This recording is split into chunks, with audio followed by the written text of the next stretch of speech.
You're listening to GotTechED the Podcast with your hosts, Eric Geis and Nick Johnson.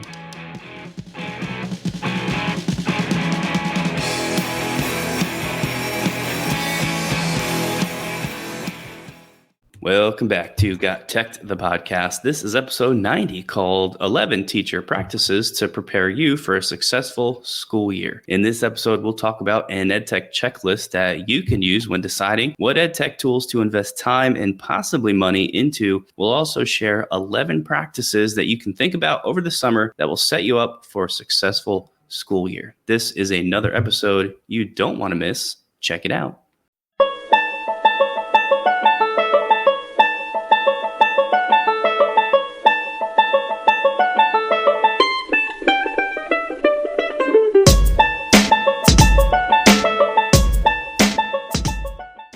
All right, back with episode 90. I'm pumped. Middle of the summer. It hasn't been too hot the last couple of days, but too hot is like anything over 90. We've been under that for the last couple of days. It's been a cool break from the hot summer. Nick, what has been going on since our last recording 2 weeks ago? What have you been up to? What do you have coming up? Yeah, nothing new really besides prepping we're doing a little vacation this year. Our first one with Sylvia will be 7 months old. We're going to Acadia National Park in Maine. If you've ever been, it's super great. I know it pretty well, but it's the first time we'll be making the 10 plus hour drive with a baby, an infant. So that's going to be interesting for sure. I don't know. Did you guys ever do a long car trip with the kids? 5 hours. We did 5 hour trips. At that age was the max. And and that was probably tough. Yeah, it depends how she does. And you'll know it within the first hour if you're going to be in for a long haul there. We're getting ready to go away too. We're going to go camping with 3 boys under the age of 6. Well, 6 and under. Bo just turned 6, but I'm excited and scared at the same time. Yeah, that also sounds like a challenge for a lot of different reasons. My middle child is a wild child. I could see him trying to slowly unzip the zipper of the tent all night, and then as soon as he gets enough room, he's off to the races. He's gone. But that's just his personality. The other 2 sleep like a log, but the middle one, he's an adventurous soul. We'll just say that.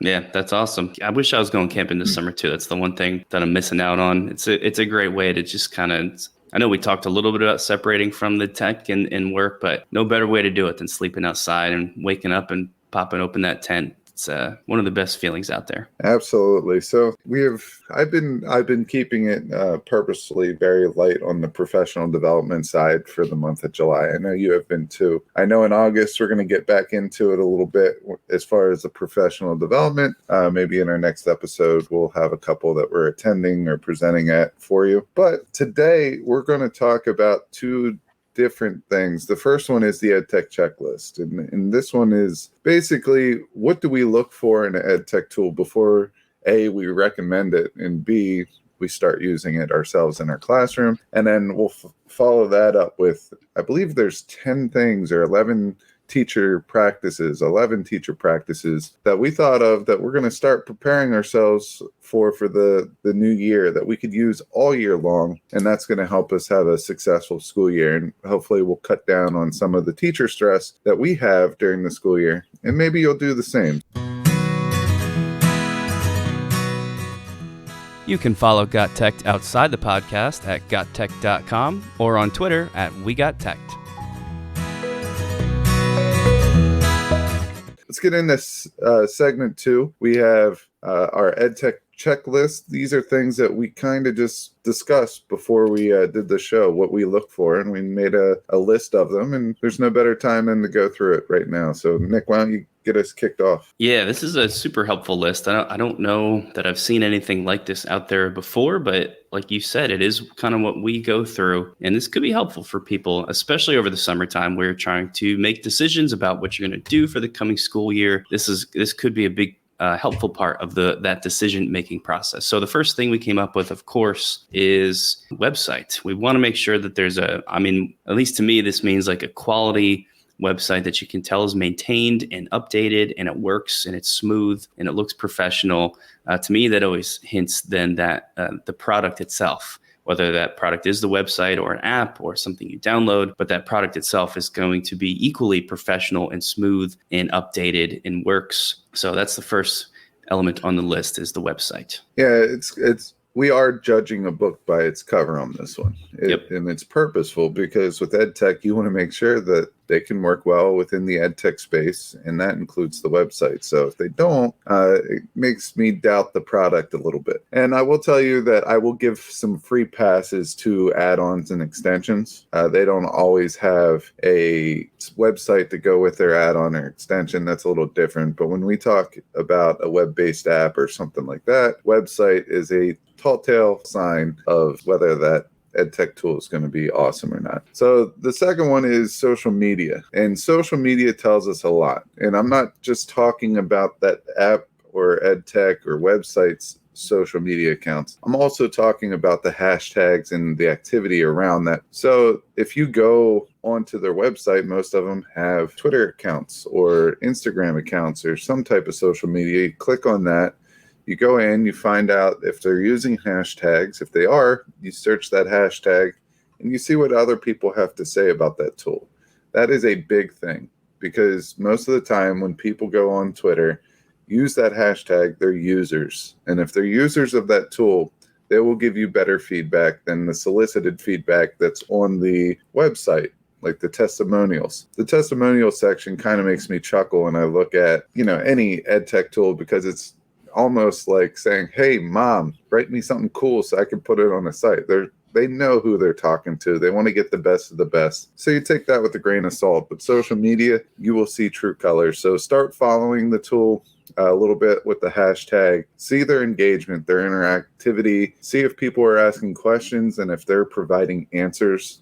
All that's good stuff. Yeah, it also kind of lets you know a lot of the best tools have like giant groups of people that follow that tool and share ways that they are using it in their classroom. So if you see that lots of teachers sharing thoughts, then you'll know that you've got something where a resource you can tap, and you've got a tool that's going to work great. The next thing on the checklist, number 3, is kind of the most obvious one. It's got to be affordable. I only pay for one Edtech tool, and I talk about it all the time. That is Screencast-O-Matic. I think for the year, it's $30-$40, whatever it is now for the pro plan. For the amount that I use it, it's worth it. The monthly then boils down to super cheap. So that, like, for me, is extremely affordable. So you have to weigh that cost versus use for yourself and what you're going to use that for. Also keeping in mind that a lot of tools have a free version, and that might be enough for you too. So affordability, an obvious one, but maybe the most important one on this list. All right, so the next one's compatibility, and this is a big blanket word here. It's going to cover a lot of things. Is it compatible with the devices that you use, that your students use? Does it follow school code? For example, at our school, we're FERPA COPPA compliant, so oftentimes before I recommend anything, or if I do recommend something that is not FERPA COPPA compliant, I put a little disclaimer there. But with all tools that we recommend, you should definitely check to make sure that they follow your school code or guidelines or whatever it may be. Yeah, compatibility too, just with your device. That's a big one. And it took me years to figure out when we switched to Chromebooks. You got to check everything, especially web-based things, because there's, certain animation players Chrome just can't run. And especially in science, we have a lot of simulations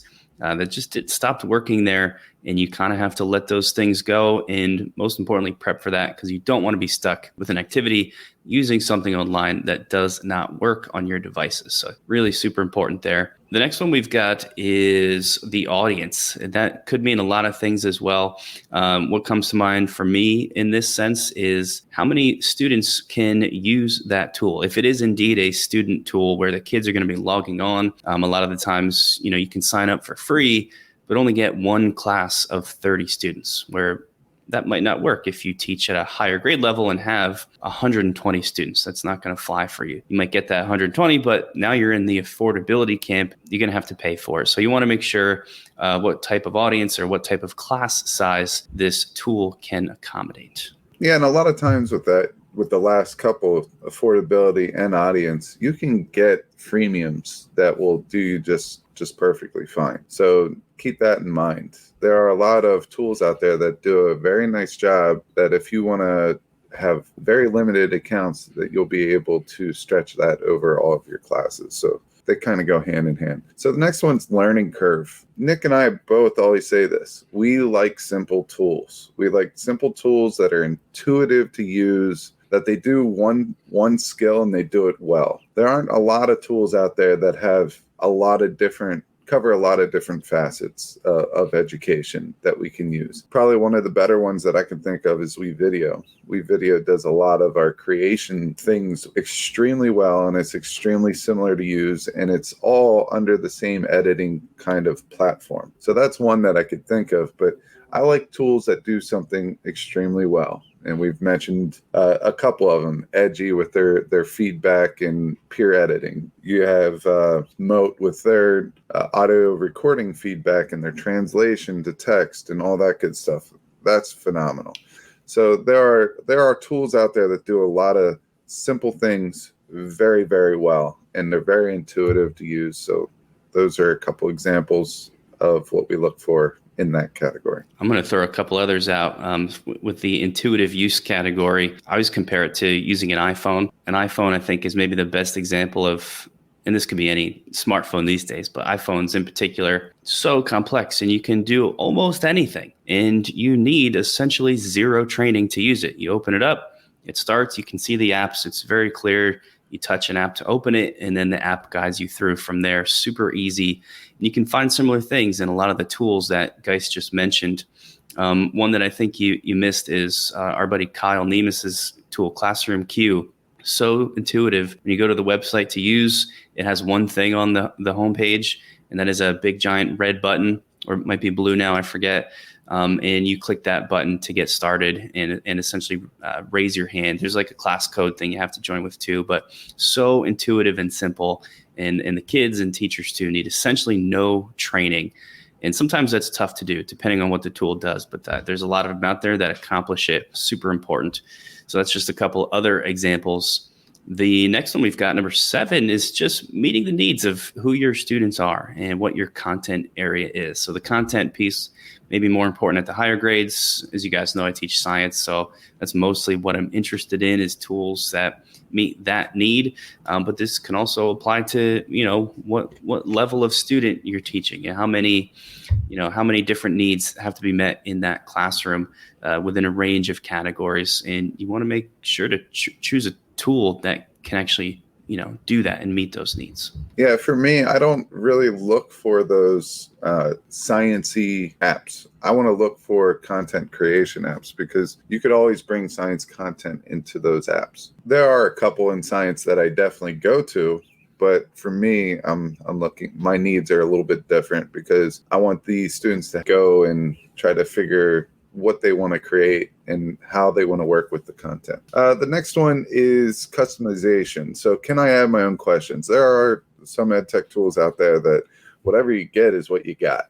So you have to go in, you have to select certain things. There's no customization whatsoever. And I tend to stay away from those, because as I said, I want things to be different. I don't like carbon copy, making everything look the same. I hate when my students turn in something that looks exactly identical to the previous student, because 1, it gets extremely boring and tedious for the teacher to keep looking at these. But 2, I know they're more creative than that. And I think creativity helps create a solid foundation of knowledge and being able to retain that knowledge over a period of time. So make sure that the EdTech tool can be customized and further meet the needs of what you're doing, such as adding your own questions, putting in your own, it might just be something to personalize it to the classroom or continue your brand, such as a Bitmoji or some type of a phrase or a picture that you always put on yours. I know Nick uses the narwhal for everything, so that could be an example there. But you want to be able to customize it, make it your own. Yeah, and I saw this, I think, with, I can't remember the name now, I wish I could, like a comic strip builder years ago before EdTech stuff really took off. And it had no customization. You could only choose of like 4 different backgrounds and a few characters that you could get added in there. And it just was super boring, because there's no way that you could make it your own, like add in your own picture or your own little characters somehow. So this comes up a lot of the time too with like digital like a visual media creation. So you want to make sure that there's a way for you to do your own thing in there, really let the creative juices flow, super important. Number 9 on the list, also really important, resources. How much PD is available for this tool? Most of the good tools have an entire section of their website dedicated to just that, learning how to use it. And sort of like a very quick introductory video is the first thing I look for, just like a 1 to 2 minute shot of here's this tool, here's what it does, here's how to use it. A lot of the times that's all you need to get off and running. But then they have often different academies or groups, maybe even a course that you can sign up for. And even you can earn badges to get yourself very well acquainted with that tool and become like a pro. And they give you like a little digital badge to account for that. All of these things to me are great signs that people are going to like it because they can really get into it and learn how to use it. And a lot of that stuff, if it's not on the website, we can click back to number 2, our social media item on the checklist, and you can find that stuff on Twitter and Instagram and TikTok as well. So resources and PD, a huge one to look for a quality tool. The last one is support. And this is a big one for me. I want to be able to make sure that I can contact whoever I need to contact to answer any type of questions. So oftentimes when we're looking at tools, I will send something to support to see how quickly they get back. It might just be a simple question, or I might just ask them if they have some type of a flyer or anything like that I could share with my teachers. And oftentimes they do, and they send it. It's like a very short how to use guide, how to get started. It's 1 page and it's awesome. So if you could get those types of resources, that's great. But support is key, because me personally, I could figure some things out, but sometimes when I have a specific use I want to use it for, and I want to find out if I could somehow customize something to meet my needs, I'll just throw it straight to support, especially if it's something I'm working on now, but it's not due until down the road. That way I'm not using my valuable time trying to figure out something for a specific use when one of their professionals can just tell me. I don't always do this, obviously. I do like to figure out things on my own, and that's one of the things with Edtech that I really enjoy. But having that support system behind you that is responsive and quick to get back to you is very, very, very important. Even in a big part of support too that people don't always think about, and this is a good sign of a really high quality tool, not necessarily just getting help, but the tool then getting help from the users. So listening to the suggestions that teachers have, I think it's one of the smartest things that an EdTech tool can do. And a lot of the good ones, that's what they do. And that's their product development team are teachers themselves. So if you can find a place on their website where there's a community of teachers talking about the tool, making suggestions, and that tool then adjusting itself to meet those needs, I think that's awesome. I mean, we use a tool known as OnCourse for our learning management system, and say what you will about it, they are very good, or at least historically have been very good at the user saying, hey, we need this different. We need this changed. And they'll do that. And I think that's a really strong sign. And I'm going to lump that in with the support category if you think it goes there too. Yeah, I think that's a great example, because I think you hit that one on the head, because they do a wonderful job at either making the changes that teachers want for that LMS or explaining why they can't. Because sometimes a tool is larger than just an individual user. And if they make changes, it will affect everyone's experiences on a greater scale. So they do a great job really explaining that as well.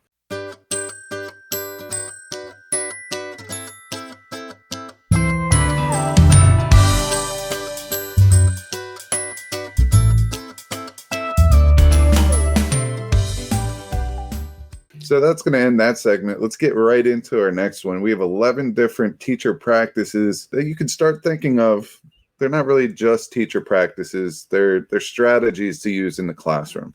So we're going to go over 11 of them. We'll be very quick on these just to give you enough to kind of, get your creative juices flowing. We'll link some examples that we have in ours. I'll go first with our first one. And this is something you and I both love, and these are choice boards. So we have several different examples of choice boards that we've come up with.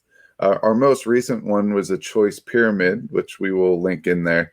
And this has a slide deck with it. And this is based on creativity. All right. So we have 4 different layers to our pyramid. The first one's how they get their research or how they get their knowledge on a topic. Then they're going to plan some way of showing that knowledge. The third one is carrying out that plan. And the fourth one is having some type of reflection or meeting with the teacher. So that's an awesome one. We throw in podcasting. We throw in, storyboards. We throw in a whole bunch of different activities. We have one, Stephanie Howe. She's a friend of the podcast. She's an amazing educator. She also made Choice Pyramid using different activities. So we'll link that one there. Got to give a shout out to Stephanie for that, because it's also very, very amazing. I think she took the choice pyramid to the next level. And then we could also go with our tried and true ones, which are learning menus and tic-tac-toe choice boards. They also work, and they're very favorable within your classes, and your students really like them. Yeah, I love to do this kind of thing over the summer. It's a great time to just set those choice boards up so they're there and you can use them throughout the year. The second thing we've got on the list, it has to do with organization and curation. What better time than the summer to sort of prep for all that organization? So the classic tool here would be Wakelet, of course, where you can curate your class resources and set up a space where the kids know they can go to find things that they can get help with studying or homework or projects or whatever it might be. A big part of this for me, and I think for a lot more teachers this coming year, I believe it's this year, would be setting up your Google folders. I believe, and you can tell me if I've got this wrong, but I believe that if you are a Google school for the first time, Google is starting to charge districts for storage space on the Google Drive. So where in the past, we've been able to make copies of documents and save things, at least for me, almost without regard at all to how much space it's taking up. We've always kind of been given the impression that there is unlimited space. There might still be unlimited space, but your school is going to have to pay for it. So I have a feeling it will no longer be unlimited space because of that. So I'm going to have to pay a lot more attention to my Google folders and how I store things, what I store, getting organized. And definitely for me, this is a summertime task. Is that true? The Google storage thing, they're going to start charging for that, right? Yeah, I mean, there's different plans for each district, so it depends on what plan your district chooses. So that is 100% correct. I want to throw another one in there. I'm going to do this for the first time. We have a new course that you and I are both co-teaching, along with another teacher, Jeff Loesch, who's been on the podcast a couple of times. This one's called World Ready Technology, where students are going to learn how to do research, how to plan their own podcasts or YouTube channels or blogs or vlogs, anything that they want to do there. They have a lot of creative choice there. But I want to make a class handbook of the tools that I would recommend for certain skills. All right. And in this class handbook, it will have that 1 to 2 minute video on what the tool does. And then I will make a little training video to perform basic skills, or at least give them an overview of where they can find things within that tool or what the capabilities are of that tool. And then finally, a resource area where I could drop, if they have an academy or a whole bunch of videos with skills, I could put that in there as well. You and I have been creating a lot of QR codes that link up to YouTube videos that do skills as in Photoshop or Audacity or Adobe Premiere. So we've been finding these 1 to 3 minute videos on a particular skill that they might want to use. We make a QR code and we have a big poster board on a wall that they could go up, and they find the skill that they need. They use their phone, they do the QR code, and they watch that as they're working on it within their project. So these two things kind of go hand in hand. Maybe we could put a micro version of this in this handbook, but this is definitely something that I want to use because it kind of allows me to reflect on what tools I'm using and how many, so I'm not really overwhelming the students with new tools every single day or every single week, but B, it's also keeping me contained within a certain number of tools. All right. If the students have one that they want to use, let them go use it. The support is on them. That's what I always tell them. But these are the tools that, I know are tried and true, that they will work. It still gives you creative choice and the ability to customize what you want to customize, but it's not the all be all. So if they want to go outside that, as long as it's school appropriate, I say go for it.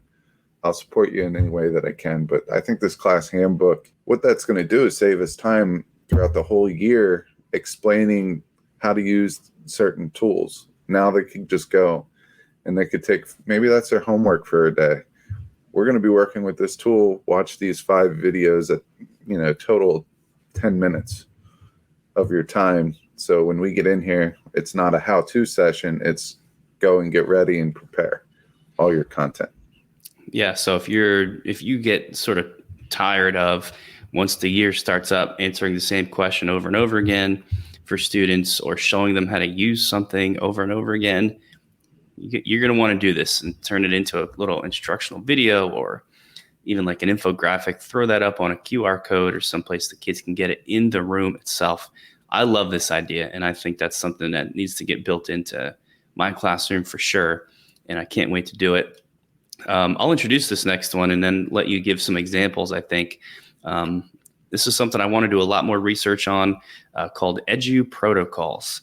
And if you head to eduprotocols.com/free-templates, you can really get a good sense for what these things are. You can think about them as essentially pre-made little lesson packets for you, literally ready to go, from the teacher directions to the student work and what they'll do and how they do it, all set up for you.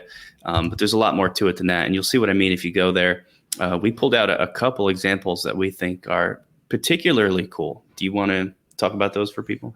Yeah, and really these could go in your class handbook too. Any practice that you use over and over throughout the school year, you could throw an example in there, the template, if you will, a sample, and be like, hey, if you want to know what I'm after for this, see the example on page 34. You could do that. But Edu Protocols, the 2 that I kind of selected that piqued my interest were the Sketch and Tell, but I would probably change it a little bit. So Sketch and Tell is basically students draw pictures of a process or something that you're working with in class, and then they write and tell you a little bit about that. And I think this is awesome. I would do the sketch on one side and have them tell on the back. And the reason why I would do this is I would gamify it a little bit, and I would tell them to do the sketch on the front and leave that face up and the tell on the back. But I would have students go around just based on the sketch to see if they could do the tell. And then at the end of the class period, I would say, hey, you have 20 seconds to do the tell on your sketch, and have people say whether or not they got it correct or not. I think that's just another way of gamifying the classroom with one of these Edu Protocols, and I think that would make it absolutely amazing. The second template that I chose was Bukakucha, and it's just because I really like Pechakuchas that we went over, I don't know, it seems like a couple years ago now. So Pechakucha is 20 slides, 20 seconds per slide, total, 6 minutes or something like that for the whole presentation. It's a Google slide presentation. There's no words. You could use graphs, charts, pictures. There could be words if there's a quote, but you don't really read the quote if you're presenting. Basically, everything behind you is supposed to help tell the story that the person is presenting without giving any words on the slide. So people are paying attention to the presenter and also the pictures that are on the Google Slides. So Bukakucha is kind of the same thing. There's pictures in the background, but a student is putting these pictures there to resemble themes within that book. So they have some type of free reading, or it could be in the class book if you want. And they have to identify different themes within that book, maybe the antagonist, protagonist, the climax, any cliffhangers, those types of things. And basically every week they have to add to their Bukakucha until they're done. And then the teacher provides a due date, and then they have these different, you can do them as screencasts, you can do them as live presentations, but each student would have to go through it. Me personally, I think I would do them as screencasts and have all these screencasts put onto a Google site or shared within a Google Drive. And then I would tell students that they had to watch 3 of their peers and provide feedback to those students. But both of these are awesome. You can make anything you want. I know there's like food bingo. There's a whole bunch of different ones that you can do. And they're not supposed to always take a long amount of time. I like to stretch them out if I could gamify them. But for the most part, sometimes these are just like 5 or 10 minute, activities that you do very, very quickly. And that's the point of them. But if you can sketch them out, make them your own, by all means, go do it. Yeah. So again, head to eduprotocols.com/free-templates to find great examples and get a sense of those. Really exciting stuff. The next 2 things on the list, so 4 and 5, I'm going to do them together because they're pretty similar. These are exit tickets and do now. So if you want to set those up over the summertime, any kind of templates that you're going to use, of course, I'm doing digital versions of these now. So I kind of have like a little exit ticket template that I have ready to go on a Google slide. You can make that so it's there for you. And then all you have to do is personalize it in the morning before that class and figure out how you're going to share it. So you can get those exit tickets set up personal reflection style. Think about what types of things your students are going to be reflecting on. You can have those all ready to go. The slip and go style. So, you have to answer this question on a little slip of paper and hand it to me before you leave, or the digital version where they have to submit something to you digitally before they can leave. Pretty much the same deal. You want to set all those up ahead of time. And then in terms of do nows, I know it's a big push, at least in science, to sort of teach in this phenomena first style.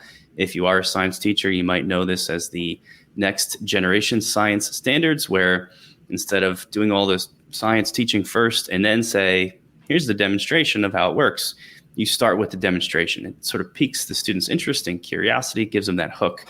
And this can apply and should apply not just to science. Any teacher could use this strategy by, starting with the cool part first and then going into the background explanation afterwards. I do know that there's a really awesome sort of database or bank of NGSS style phenomena that teachers can use. Now, this will be for science specifically. That link is in the show notes. It's at ngssphenomena.com. So if you want to sort of get into that, you can plan those out now and make sure you know what phenomena you're going to use. I always say think inquiry as you do this. You want to get those students asking questions, and that's a great thing to prep over the summertime. You got your question of the days. Get your students involved in this, and they can be the ones that create your class openers. It doesn't have to be a do now. Maybe each day students present a different fact that they found about the period of history that you're teaching, or cool different math problem that they can solve with the skill you've been learning that week. Something to involve the students in that sort of class opener. There's lots of stuff there that you can do ahead of time, so it's ready to go for the school year. So I covered a lot there.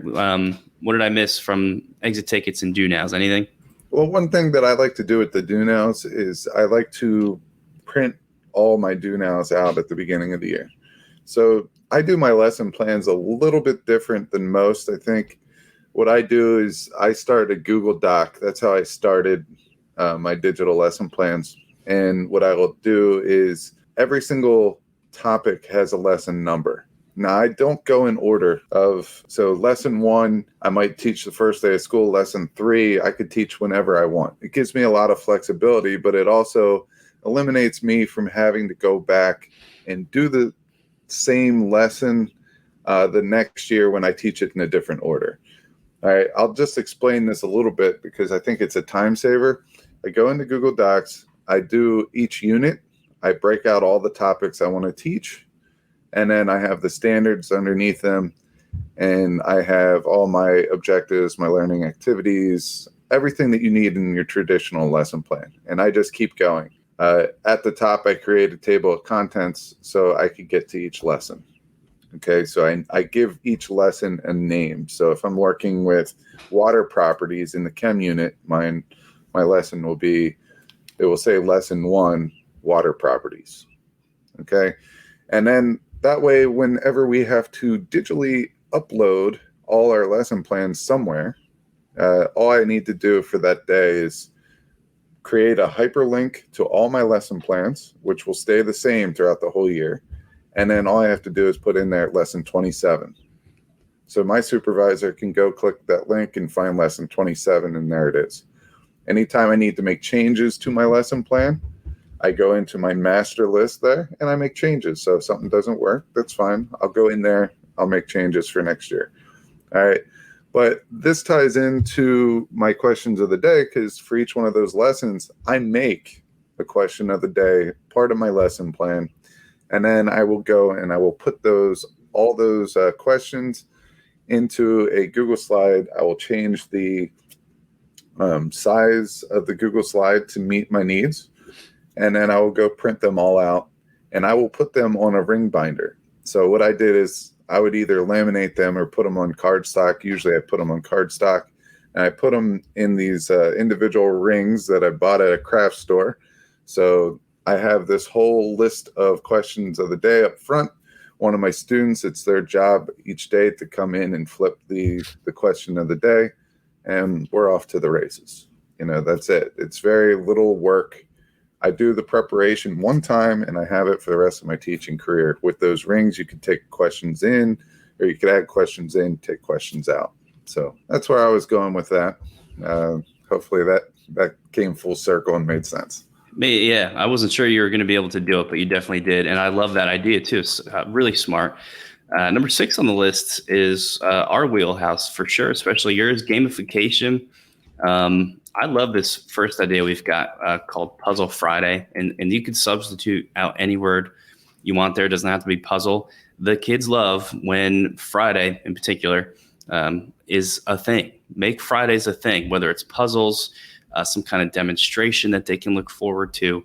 It really turns your class into something fun, and summertime's a great time to figure that out. If you're not going to do Fridays, you can just have any kind of daily routine. We've talked about graph a day before. There's lots of places online where you can find sort of cool, engaging graphs that relate to whatever your subject area is, and you can share those and have the kids analyze them and talk about them and start the discussion of the day.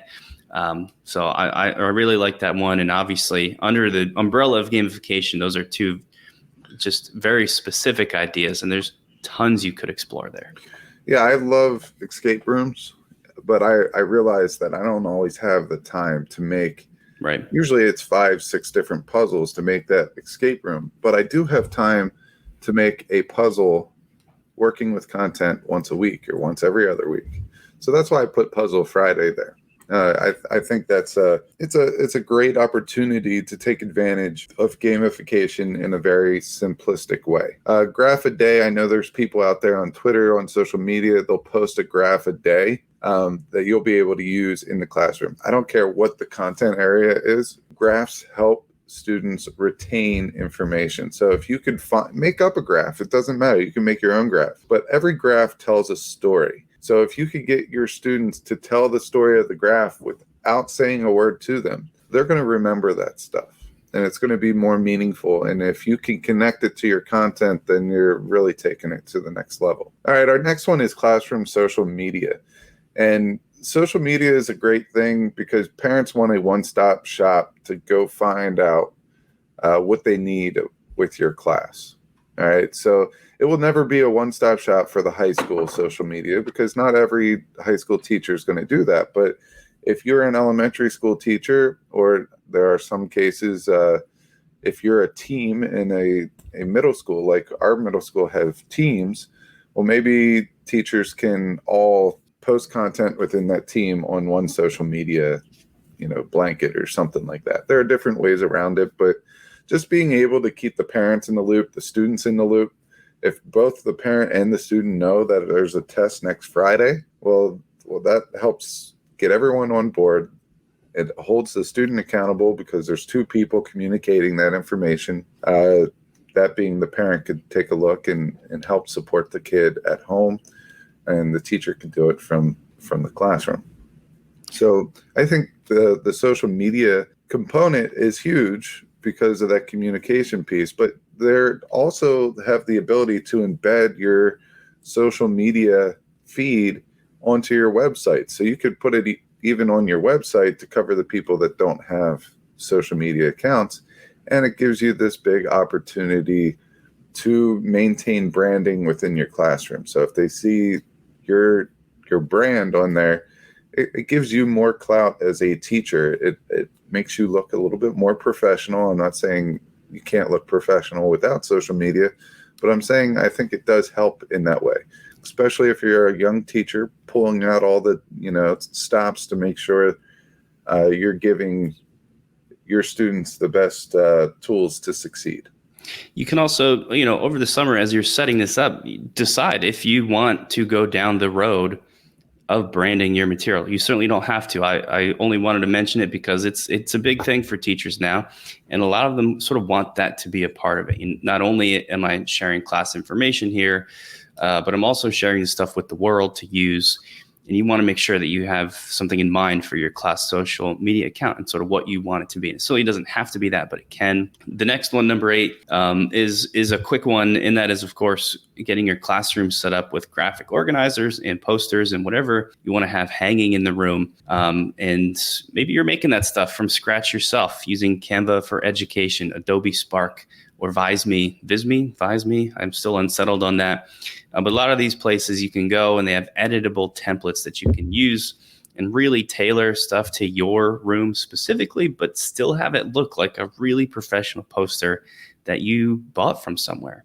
Then you can save that, download it, maybe get it printed at your school if you're lucky enough to have a large scale poster printer, or take it somewhere to get printed out. The quality is going to be great, and you might even save money compared to buying posters from some kind of like a school, like an ordering system where they've got these things pre-made. So I love this one for the summertime. And I think it actually leads to the 9th one too. So if you don't mind, I'll go straight into that. And then it's just getting your classroom set up and making it as interactive and engaging as possible. We've got some ideas here. I'll just blast them out and you can step in afterwards. One that I really like that I haven't embraced yet is posting QR codes around the room that the kids can scan sort of whenever they want. I like the free form use of that have different things, maybe a problem to solve, maybe extra credit, maybe an activity to do, maybe just something weird and goofy that you want them to see. And if you've really got time, you can make a bunch of these things and rotate them out as the year goes on. So the kids don't just scan them all once. They have an incentive to keep checking as the year goes on, because maybe you've put up a different one with a new question or video or problem or extra credit or whatever it is. Love that idea. Make that seating flexible if you can. Think about your plan and how that's going to work. Different spaces for different activities. In a science room, I don't have a whole lot of flexibility with that myself, but I think in the elementary world, you can have like a little comfortable sitting space and a reading space, whatever it is. And there's lots of people out there that know a lot more about that than me, but I love that idea.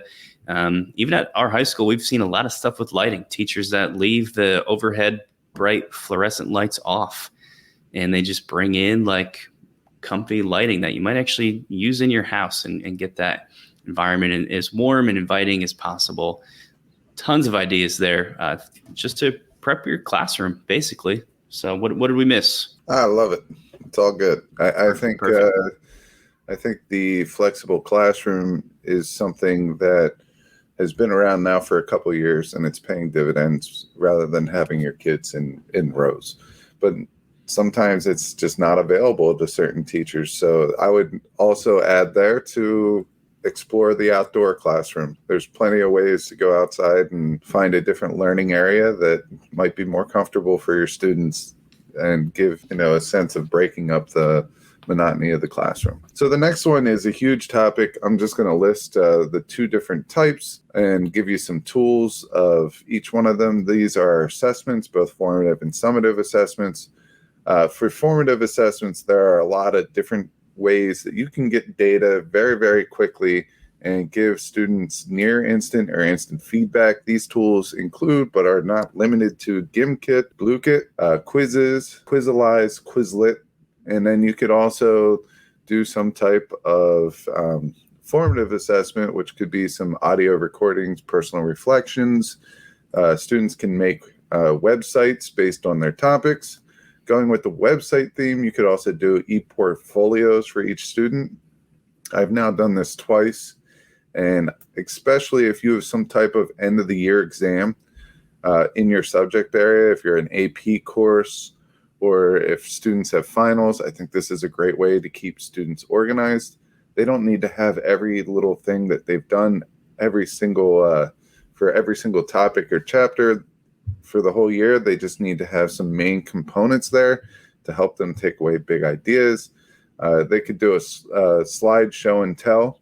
We called this, what was the Google Slide interactive thing that we did? The gallery walk. Google Slides gallery walk. You can put that in there.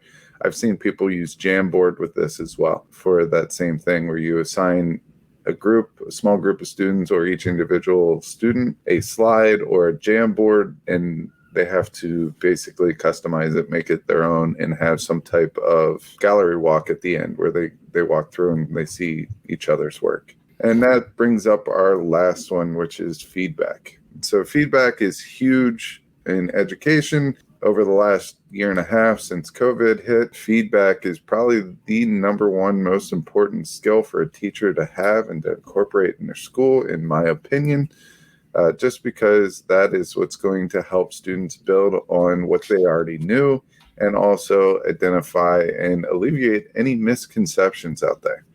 So you could do this by having different audio recordings. If it's something in Google, we use Mote for that. You could have rubrics, which you can then meet with students in small groups or individually and go over what they did well, what they need to improve on. And then finally, you could do peer feedback. Peer feedback can be done in multiple ways. You can use Google Slides and share it out with everybody and give everyone comment rights on it. You'll be able to leave comments for student work.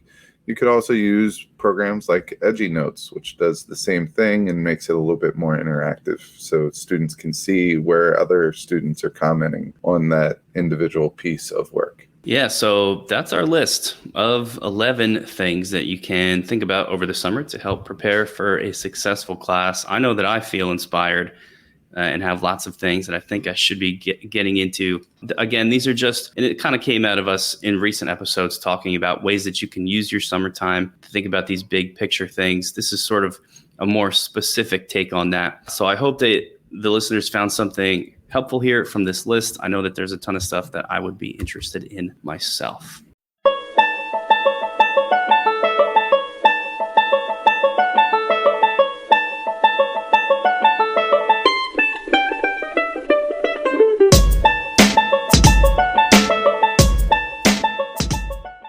And I believe that wraps up the episode too. So let's just close out by saying that you can find GotTech tons of places, and please go there and subscribe to us if you like us. And if you're a listener, those places, of course, anywhere you get podcasts like Apple Podcasts or Spotify or Stitcher or even YouTube, where you can find a lot of our episodes along with other great stuff. If you're into social media, we're on Twitter at NickGotTech, at GeisGotTech, or the show's Twitter handle at WeGotTech. If you really want to help out, you can write us an Apple Podcast review. That would be fantastic. And as always, most importantly, just tell your friends about the educational podcasting world. And if you're going to do that, why not throw in there GotTech and let them know that we're out here every 2 weeks, pushing out episodes every 2 weeks without fail for 90 episodes now. I can't believe it. So please do that for us. And then also head to GotTechED.com for show notes and all kinds of other great stuff. Thanks for listening. Thanks for listening to GotTech the Podcast. Remember to subscribe to our show and follow us at WeGotTech on Twitter so you can stay up to date with the latest episode releases, blog posts, product reviews, and PD announcements. You can also follow Geis and I individually at GeisGotTech and at NickGotTech on Twitter or on Instagram at NickGotTech. Finally, remember to check out our website, GotTechED.com, where we post all our episodes, articles, and resources available to you for free. Until next time.